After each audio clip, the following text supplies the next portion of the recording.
गुरु की दया से, साहब दीदी के आशीर्वाद से और आप लोगों के सहयोग से आज उत्तर प्रदेश के प्रतापगढ़ जिला में शिव गुरु पर चर्चा सुनने और सुनाने का सौभाग्य मिला।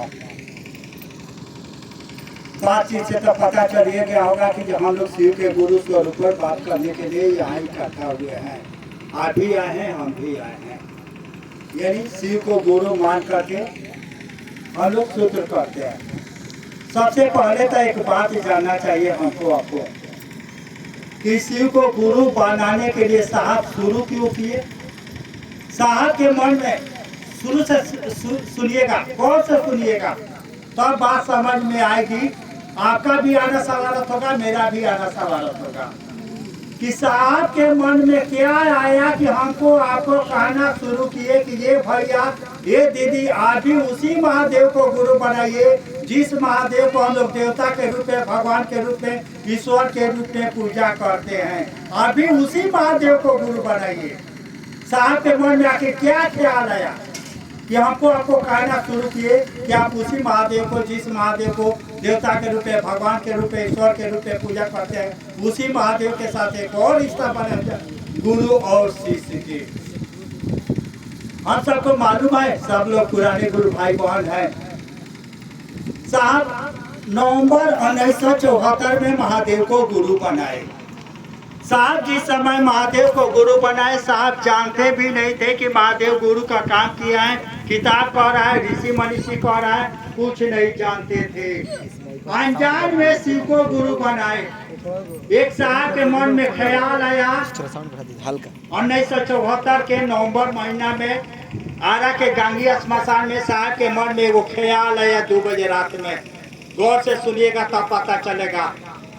ख्याल आया कि गुरु भगवान होते हैं तो भगवान गुरु का नहीं। यानी साहब नहीं जानते थे कि महादेव गुरु का काम किया है। इनके शिष्य भी लोग हुए हैं, किताब कर रहे हैं, ऋषि मनीषी लोग कर रहे हैं, कुछ नहीं जानते थे। मात्र इस आधार पर शिव को गुरु मान लिए कि गुरु भगवान होते हैं तो भगवान गुरु का नहीं। भगवान शिव को समझते थे, शिव को गुरु मान लिए, शिव को गुरु मान लिए।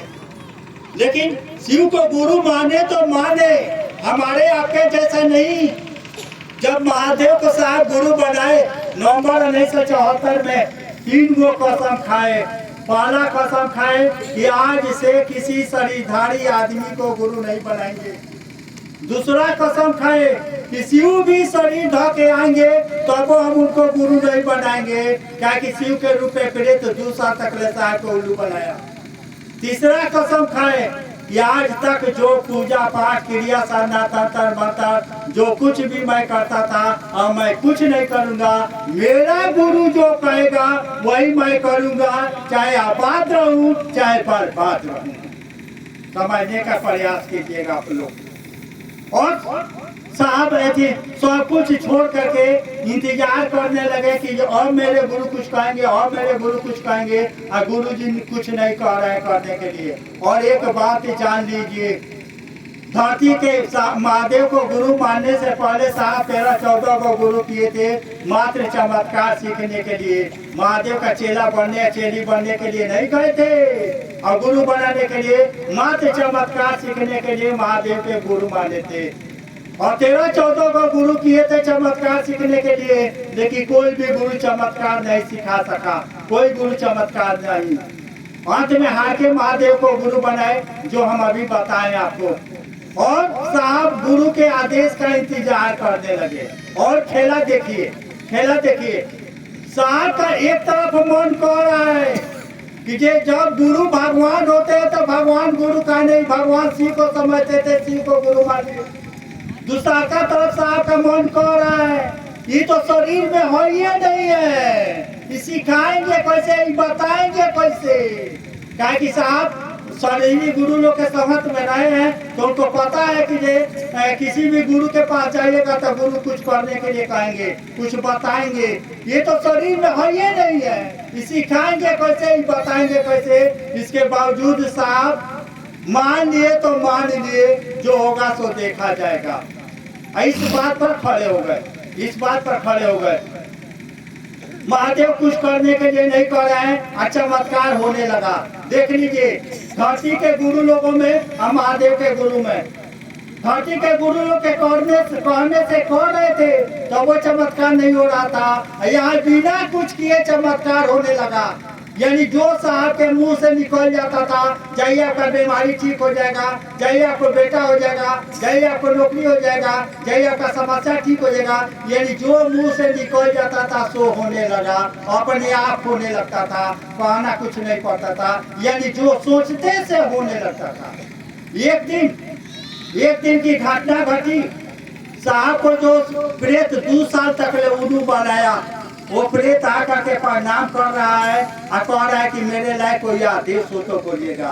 देख लीजिए, जो प्रेत साहब को 2 साल तक उल्लू बनाया, महादेव को गुरु मानने के बाद वही प्रेत डर रहा है और कह रहा है, आकर के प्रणाम कर रहा है और कह रहा है कि मेरे लायक कोई आदेश हो तो बोलिएगा।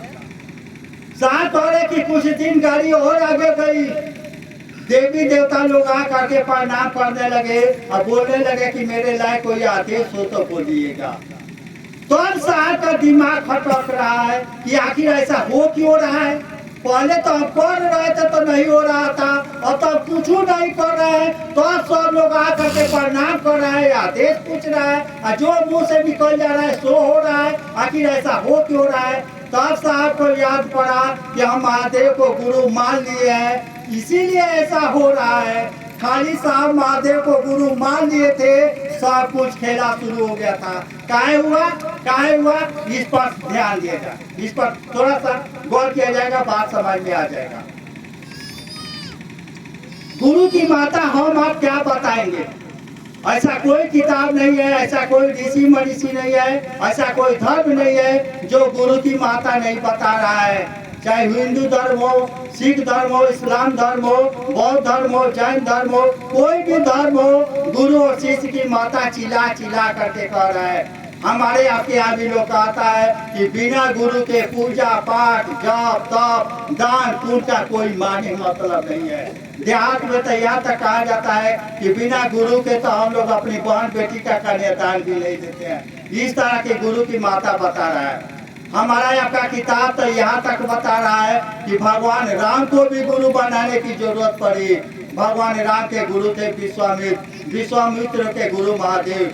भगवान कृष्ण को भी गुरु बनाने की जरूरत पड़ी। भगवान कृष्ण के गुरु थे उपमन्यु, उपमन्यु के गुरु महादेव। देवता लोगों के गुरु बृहस्पति, बृहस्पति के गुरु महादेव। दैत्य के गुरु शुक्राचार्य, शुक्राचार्य के गुरु महादेव। यहाँ तक कि माँ पार्वती को गुरु बनाने की जरूरत पड़ी। देवों के देव महादेव सीरियल देखिएगा, उसमें महादेव की प्रथम शिष्या है माँ पार्वती, उनको भी गुरु बनाने की जरूरत पड़ी। किताब तो यहाँ तक चिल्ला चिल्ला करके कह रहा है, चिल्ला चिल्ला के कह रहा है, यानी गुरु की माता बता रहा है। लेकिन किस तरह के गुरु के बारे में किताब कह रहा है, किस तरह के गुरु के बारे में ऋषि मनीषी कह रहा है, इस पर ध्यान दिया जाए। गुरु की परिभाषा जो किताब बता रहा है, क्या कह रहा है कि गुरुर ब्रह्मा गुरुर विष्णु गुरुर देव महेश्वर गुरु साक्षात परब्रह्म तस्मै श्री गुरुवे नमः। यानी गुरु ऐसा होना चाहिए जिसके अंदर ब्रह्मा की शक्ति हो, जिसके अंदर विष्णु की शक्ति हो, जो परमात्मा से एक मेघ हो, परमात्मा से भी परे अगर कोई सत्ता है जिसको पर ब्रह्म कहते हैं, गुरु मेरा वैसा होना चाहिए। वैसे गुरु को पढ़ना, वैसे गुरु को पढ़ना। यानी हम आप भी जो यहाँ आकर के अपनी अनुभूति सुनाए हैं, काहे ऐसा हो रहा है, काहे ऐसा हो रहा है, इसलिए ऐसा हो रहा है कि जिस तरह के गुरु के बारे में किताब कह रहा है, ऋषि मनीषी लोग कह रहा है, उस तरह के गुरु हमको आपको मिल रहे हैं। खेला चालू हो गया है। पहले ऐसा काहे नहीं हो रहा था, इसलिए नहीं हो रहा था कि वैसे गुरु साथ में नहीं थे, इसीलिए नहीं हो रहा था। बात समझ में आ रहा है कि नहीं आ रहा है। यही बात साहब हमको आपको चिल्ला चिल्ला करके कहना शुरू किए।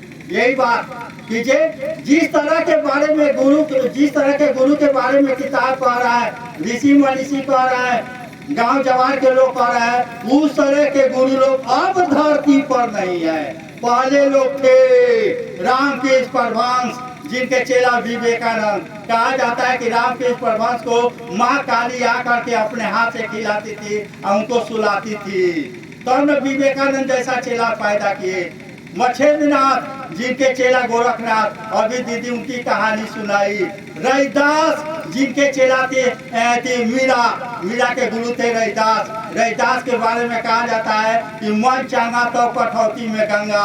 जिस कटरा में जूता चप्पल देते थे उसी कटरा में गंगा जी आ जाती थी। तो हमने कहावत बना कि जो मन चांगा तो कठौती में गंगा, यानी उस तरह के गुरु लोग अब धरती पर नहीं है। रामकृष्ण परमहंस जैसे, मछेंद्रनाथ जैसे, गोरखनाथ, रैदास जैसे, गौतम बुद्ध, महावीर जैसे गुरु अब धरती पर नहीं है। पहले लोग थे, इसीलिए साहब कहना शुरू किए कि उसी महादेव को आप गुरु बनाइए जिस महादेव को देवता के रूप में, भगवान के रूप में, ईश्वर के रूप में हम लोग आप पूजा करते हैं। उसी महादेव के साथ एक और रिश्ता बना लीजिए, गुरु और शिष्य के, गुरु और शिष्य के।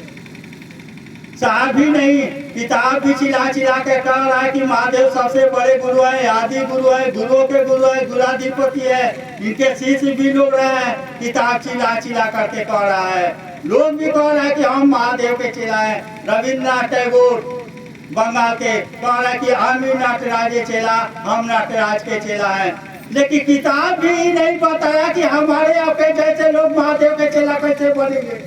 ऋषि मनीषी जो लोग भी महादेव के चेला हुए वो भी नहीं बताए कि हमारे आपके जैसे लोग महादेव के चेला कैसे बनेंगे। वो चेला बने, वो कह रहे हैं कि हम महादेव के चेला हैं, लेकिन ये हमारे और आपके जैसे लोगों को के बारे में कोई नहीं बताया कि हमारे आपके जैसे लोग महादेव के चेला कैसे बनेंगे।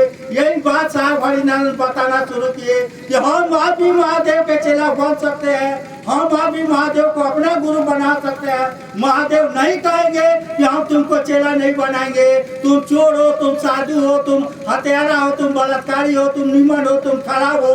धरती के कोई भी आदमी है महादेव का चेला बन सकता है, चाहे शाकाहारी हो चाहे मांसाहारी हो, कोई माने मतलब नहीं है। औरत हो चाहे मर्द हो, झूठ बोलता हो चाहे सच बोलता हो, कोई फर्क नहीं पड़ता है। महादेव उसको अपना गुरु बनाएंगे, महादेव को अपना गुरु बना सकता है। महादेव नहीं कहेंगे कि हम तुमको अपना चेला नहीं बनाएंगे। कहा कि महादेव के बारे में कहा जाता है कि महादेव जगत के गुरु है, जगत के एक एक आदमी उनको अपना गुरु बना सकता है, उनका शिष्य बन सकता है। हम लोग इस आयोजन के माध्यम से यानी साहब यही बताना शुरू किए कि जो हमारे आपके जैसे लोग कैसे महादेव के चेला बनेंगे। इसी के लिए 3 वो सूत्र दिए। ये सूत्र किसी किताब में नहीं लिखा है, किसी ऋषि मनीषी ने नहीं दिया है, किसी ने नहीं। जहाँ वहाँ कैसे महादेव को अपना शिष्य भाव देंगे। अरे शिष्य भाव दीजिएगा तब उधर से गुरु भाव आएगा। आप पति बनिएगा तब ना पत्नी बनेगी, यानी पति के लिए पत्नी बनना होगा, बाप के लिए बेटा बनना होगा, भाई के लिए दोस्त बनना, भाई के लिए भाई बनना होगा, दोस्त के लिए दोस्त बनना होगा। उसी तरह से गुरु के लिए शिष्य बनना होगा। यानी शिष्य भाव देने के लिए ये 3 वो सूत्र हमको आपको करने के लिए साहब बोले। बात समझ आ रहा है? बात समझ आ रहा है? यानी शिष्य भाव जगाने के लिए, जैसे इसको ऐसे समझिएगा, थोड़ा सा गौर से सुनिएगा, बात समझ में आ जाएगी। साहब जब महादेव को गुरु बनाए थे तो साहब को तो कोई सूत्र नहीं था, कोई सूत्र साहब तो जानते भी नहीं थे कि महादेव गुरु का काम किए। इसके बावजूद महादेव साहब के शर्त पर आकर के महादेव साहब को मंत्र दिए कि नहीं। साहब शर्त लगाए थे कि आप शरीर में आइएगा तभी हम आपसे नहीं सीखेंगे। बिना शरीर धरे नवंबर 1975 में साहब आके नमः शिवाय मंत्र मिला कि नहीं। महादेव को आकर के बिना शरीर धरे नमः शिवाय मंत्र दिए, साहब के शर्त के अनुसार दिए। यानी साहब के मन पर पहले से ही महादेव भारी थे, महादेव भारी थे, इसलिए साहब को कोई सूत्र मत करने की जरूरत नहीं था। हमारे आपके मन पर महादेव से भारी जगत है, इसी के लिए सूत्रवा करना पड़ रहा है। समझ में आ रहा है कि नहीं? समझ में आ रहा है? साहब के मन पर पहले से ही महादेव भारी थे, उनको कोई सूत्र मत करने की जरूरत नहीं था। हमारे आपके मन पर महादेव से भारी जगत है, इसीलिए हमको आपस सूत्र करने की जरूरत पड़ रही है। सात शीश अनुभूति में तीनों सूत्र जहाँ से वर्णन ये है वहाँ लिख रहे हैं कि शीश भाव की शीश भाव की जागरण हेतु यानी शीश भाव की जागरण हेतु तीनों सूत्र सहायक है, यानी तीनों सूत्र शीश बनने में सहायक है। इस सूत्रों कीजिएगा तो शीश बनने में मदद करेगा। जहाँ से सात शीश अनुभूति में लिख रहे हैं वही वर्णन कर रहा है कि शीश भाव है कि जागरण हेतु तीनों सूत्र आपको हमको मदद करेगा। यानी इसको ऐसे समझ जैसे मान लीजिए शीश भाव क्या है, कैसे होगा, क्या सूत्र करना है, इसको ऐसे समझ। मान लीजिए कि आप भी कह रहे हैं कि हम महादेव के चलाए, हम भी कह रहे हैं कि हम महादेव के चलाए, ये भी कह रहे हैं कि हम महादेव के चलाए, ये भी कह रहे हैं कि महादेव के चलाए, साहब भी कह रहे हैं कि हम महादेव के चलाए। तो अंतर क्या है भाई? सब लोग तो महादेव के चेले साहिबो महादेव के चलाए, आप भी महादेव के चलाए, हम भी महादेव के चलाए, ये भी महादेव के चलाए, सब लोग महादेव के चेले हैं। सब लोग सचमुच में महादेव के चला है, गलत नहीं बोल रहा है। लेकिन अंतर है डिग्री का कि कोई 1 डिग्री पर खड़ा है, कोई 2 डिग्री पर खड़ा है, कोई 5 डिग्री पर खड़ा है, कोई 10 डिग्री पर खड़ा है, कोई 15 डिग्री पर खड़ा है। यानी डिग्रियां बढ़ाने के लिए इस 3 को कामा करना है। जैसे जैसे 3 को कामा कीजिएगा आपका भी डिग्री बढ़ने लगेगा, यानी शीश भाव बढ़ने लगेगा, शीश भाव बढ़ने लगेगा। अभी न कोई बोल रहा था कि 3 सूत्र करना, 3 सूत्र इसी के लिए करना है, इसी के लिए। साहब आओ चले शिव की ओर किताब पढ़िएगा, उसमें साहब एक जगह लिख रहे हैं 84 नंबर पेज पर, गौर से सुनिएगा। हम लोग 3 सूत्र जो कर रहे हैं, अभी तो पहले सूत्र नहीं समझ में आ रहा है। पहला सूत्र क्या कर रहा है? पहला सूत्र क्या कर रहा है सो सुनिए। पहला सूत्र कह रहा है कि हे शिव आप मेरे गुरु है, हे शिव आप मेरे गुरु है। यदि गुरु का काम है तो गुरु तो कर रहे हैं, गुरु ने अपने काम नहीं किए होते तो यहाँ एक आदमी भी नहीं होता। यानी लोग गुरु भाई बहन भी अपनी अनुभूति सुनाया है, गुरु तो अपना काम कर रहा है। हे शिव आप मेरे गुरु हैं। दूसरा क्या है? मैं आपका शिष्य हूँ। यानी शिष्य उसको कहते हैं जो गुरु का आदेश के पालन कर रहा है, यानी गुरु ने जो कहा है उसको कर रहा है। हे शिव मैं आपका शिष्य हूँ, मैं आपका शिष्य हूँ, मुझ शिष्य पर दया कर दीजिए। यानी जो शिष्य होगा उसी पर गुरु की दया होगी। किताब शिष्य के परिभाषा का बता रहा है, किताब यही शिष्य का परिभाषा बता रहा है। 84 नंबर पेज पर पढ़िएगा। साहब कह रहे हैं कि जिसके मन पर जगत से भारी महादेव हो, पढ़िएगा उसमें साहब लिख रहे हैं कि जे अगर आपके मन पर महादेव से भारी जगत है तो गुरु और शिष्य का रिश्ता बिल्कुल कमजोर है। इस स्थिति में गुरु की दया भी लगभग निष्प्रभावी होगी, यानी उस प्रभाव नहीं दिखा पाएगा। जिसके मन पर महादेव से भारी जगत है गुरु की दया भी लगभग निष्प्रभावी होगी, यानी गुरु की दया उसी पर काम करेगा जिसके मन पर जगत से भारी महादेव है। हमारे आपके मन पर भी महादेव भारी हो जाए, जिस मन पर जगत भारी है इसी मन पर महादेव भारी हो जाए, इसी के लिए सूत्रों करना है, इसी के लिए महादेव से दया मांगना है कि सरकार हम पर भी दया कर दीजिए कि हम भी आपके काम में आ जाए, हमसे भी अपना काम करा लीजिए। जैसे जैसे सूत्रों करेंगे वैसे वैसे हमारा आपका मनवा महादेव के तरफ चलेगा, महादेव भारी होंगे। जिस दिन महादेव भारी हो जाएंगे कोई सूत्र मत करने की जरूरत ही नहीं है, उस दिन से तो महादेव आपसे काम कराएंगे, महादेव काम कराएंगे। हमारा आपका मंजिल यही है कि सूत्र कह के महादेव से रिश्ता बना लिया जाए, साहब से रिश्ता बना लिया जाए, यानी शिष्य हो जाइएगा तो गुरु आप ही जवाब दे लेंगे। अभी तो नाम पर काम चल रहा है, काम पर थोड़े चल रहा है। अभी तो झूठों का नाम आप कहते हैं कि हे शिव आप मेरे गुरु हैं, मैं आपका शिष्य हूँ, मुझ शिष्य पर दया कर दीजिए। लोगों का काम हो रहा है, सचमुच में हो रहा है, लेकिन यही बतिया आज मुंह कह रहा है कि शिव मेरे गुरु है, तो मन कह दे कि शिव मेरे गुरु है, इसी के लिए शुरुआत करना है कि जिस दिन मन कह देगा कि शिव मेरे गुरु है, साहब कहते हैं कि जिस दिन आपका मन समझ जाएगा कि शिव मेरे गुरु है, देवी देवता से ऊपर आकाशी भी हो जाएगा, देवी देवता लोग आपको प्रणाम करेंगे। खाली इसी के लिए सूत्र करना है कि हमारे आपके मन पर भी जगत से भारी महादेव हो जाए। बात समझ में आ रही है कि नहीं? समझ में आ रही? अब चलिए, कायनाथ साहब को बोले महादेव को गुरु बनाने के लिए, का चेला चेली बनने के लिए बोले का ना, चेला चेली बनने के लिए नहीं बोले। काहे के लिए बोले? साहब जब शुरुआत किए ना, शिव चाचा की शुरुआत किए, तो साहब के एगो स्लोगन लिखे, आदि गुरु शिव को। गौर से सुनिएगा, साहब काहे बोले हमको शिव को गुरु मानने के लिए। आदि गुरु शिव को गुरु रूप में प्रणाम निवेदित करना व्यक्ति को शिष्य बनाता है, व्यक्ति को शिष्य बनाता है। शिव शिष्य होकर व्यक्ति के सारे लौकिक पारलौकिक मनोरथ स्वतः पूर्ण होते हैं। स्वतः बने अपने आप पूर्ण होते हैं। उसके बाद साहब क्या कर रहे हैं? मैंने परीक्षा की है, साहब कह रहे कि मैंने जांचा है महादेव को। सही में साहब 74 से लेकर 82 तक महादेव को जांचे हैं। 82 का बाद कहना शुरू किए हैं, ये भैया ये दीदी अभी महादेव को गुरु बनाइए, अभी महादेव का चेला बनिए।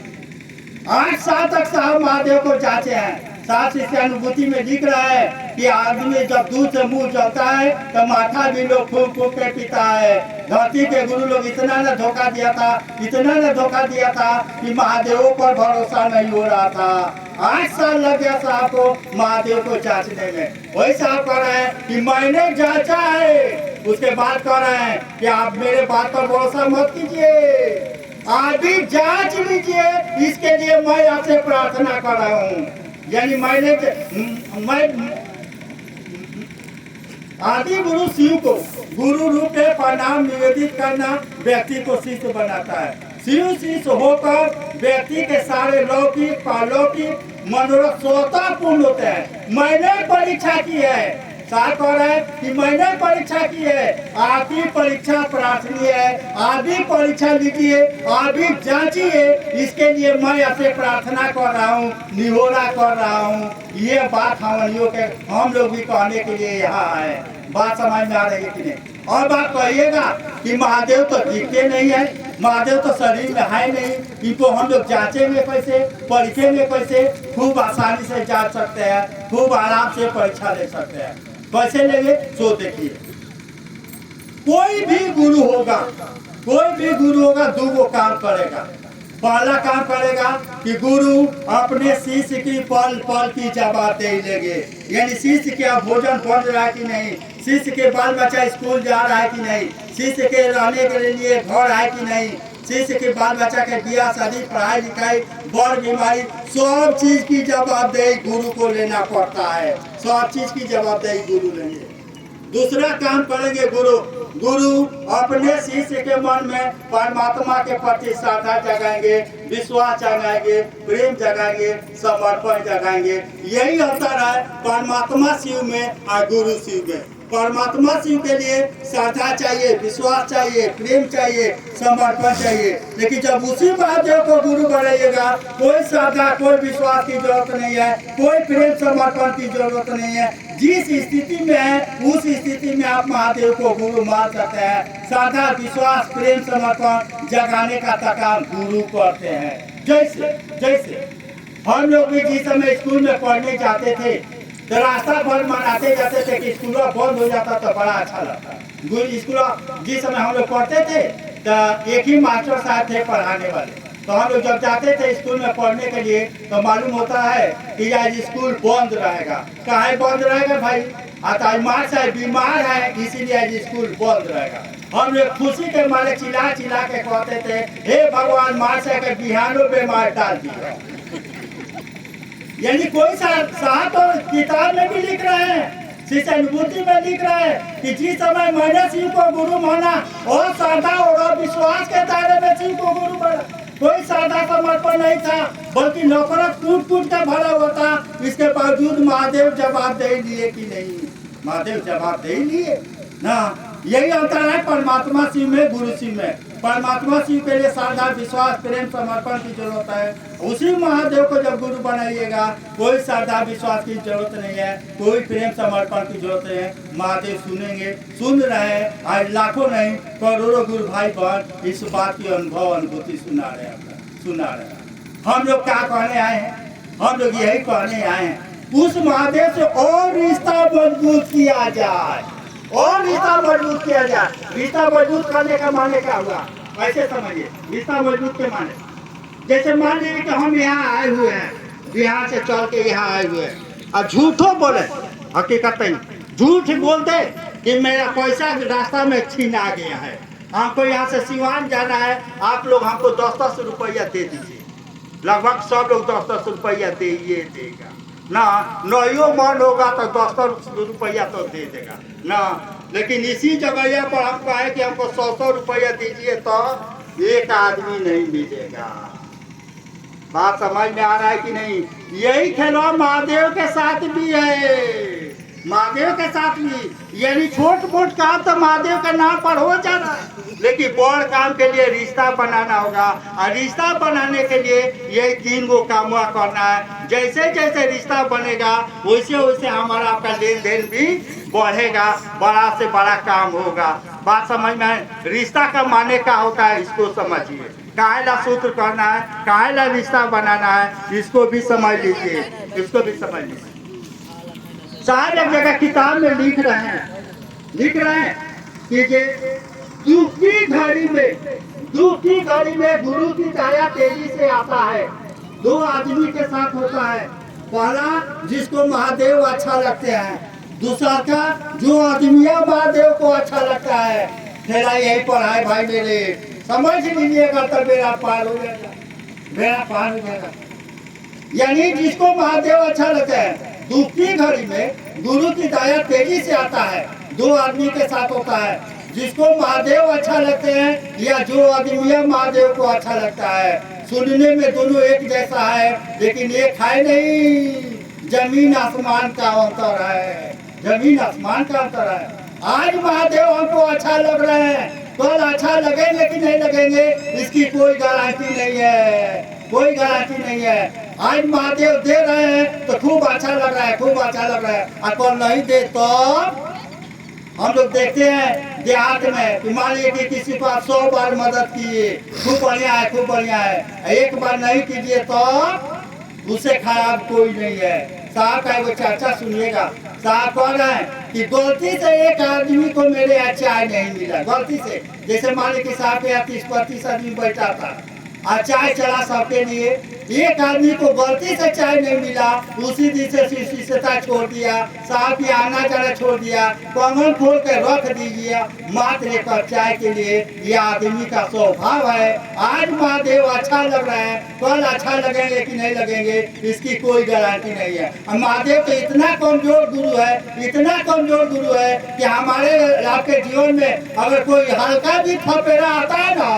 तो सबसे पहले महादेव छूटते हैं, बाकी कोई देवी देवता नहीं छूटता है, पहले महादेव छूटते हैं, पहले कमलवे छूटता है और पहले चौथुए छूटता है। इतना कमजोर रिश्ता है महादेव से, बात समझने का प्रयास कीजिएगा। यानी अभी हम लोग महादेव को पकड़े हैं, और सूत्र इसलिए करना है कि महादेव हमको पकड़ ले, महादेव पकड़ ले।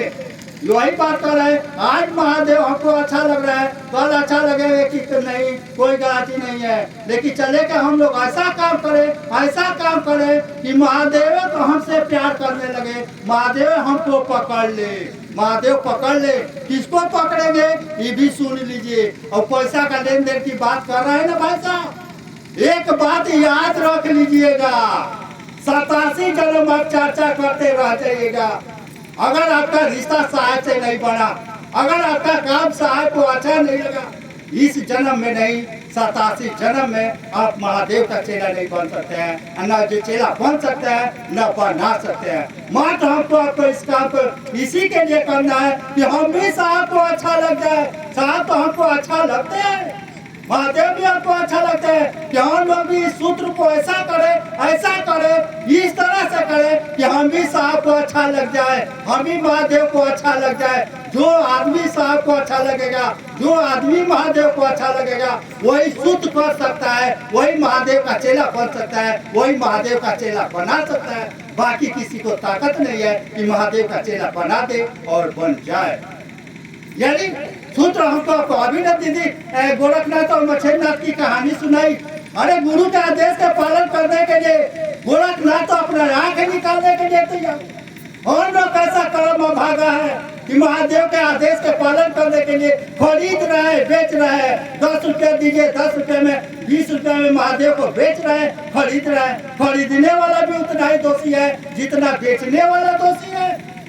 अरे हमको आपको महादेव खरीदने और बेचने के लिए बोले। महादेव तो आपको यही बोले कि बाबू जो सुनकर, जो समझकर तूने मुझको गुरु माना है, दूसरों को समझाओ, दूसरों को बताओ। ये महादेव हमको आपको बोले। ये कहा बोले कि पैसा दे के चर्चा करा लीजिएगा और पैसा दे के चर्चा कर लीजिएगा। ये तो साहब नहीं बोले। साहब का कहानी सुनिएगा।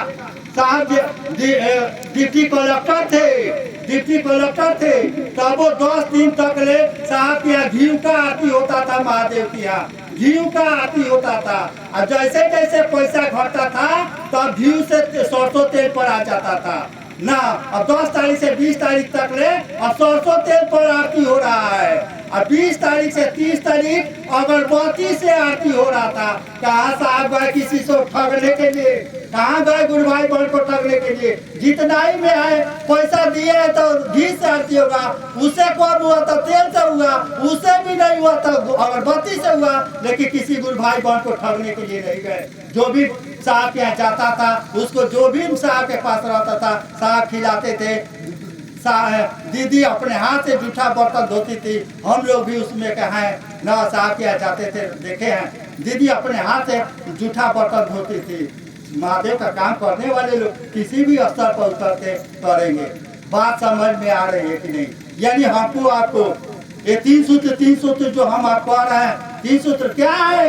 कुछ नहीं है। महादेव से जुड़ने का एक आसान तरीका महादेव दिया। महादेव अपने से जोड़ने के लिए, अपने से याद रखिएगा, महादेव अपने से जोड़ने के लिए हमको आपको अपने से जोड़ने के लिए ये आसान 3 गो विद्या दी है। जो लोग भी महादेव से जुड़ेगा उसका दुख दर्द खत्म होगा, संकट मुसीबत खत्म होगा। इसी के लिए महादेव हमको आपको सूत्र दिया है कि अपना भी कल्याण कर लीजिए, अपने रिश्ते नाते का भी कल्याण कर लीजिए, अपने भी जुड़िए, अपने लोग बाग को जोड़िए, अपने अगल बगल के लोगों को जोड़िए, अपने हिताई परिताई के लोगों को जोड़िए, नैया ससुरा के लोगों को जोड़िए। यानी जुड़ने और जोड़ने की विद्या है 3 सूत्र। कमाने और कमाने की विद्या नहीं है 300। बात समझ में आ रही है कि नहीं? ये अपने भी महादेव, इसको ऐसे समझिए, ऐसे समझिए। शिवपुराण में एक जगह लिखा हुआ है।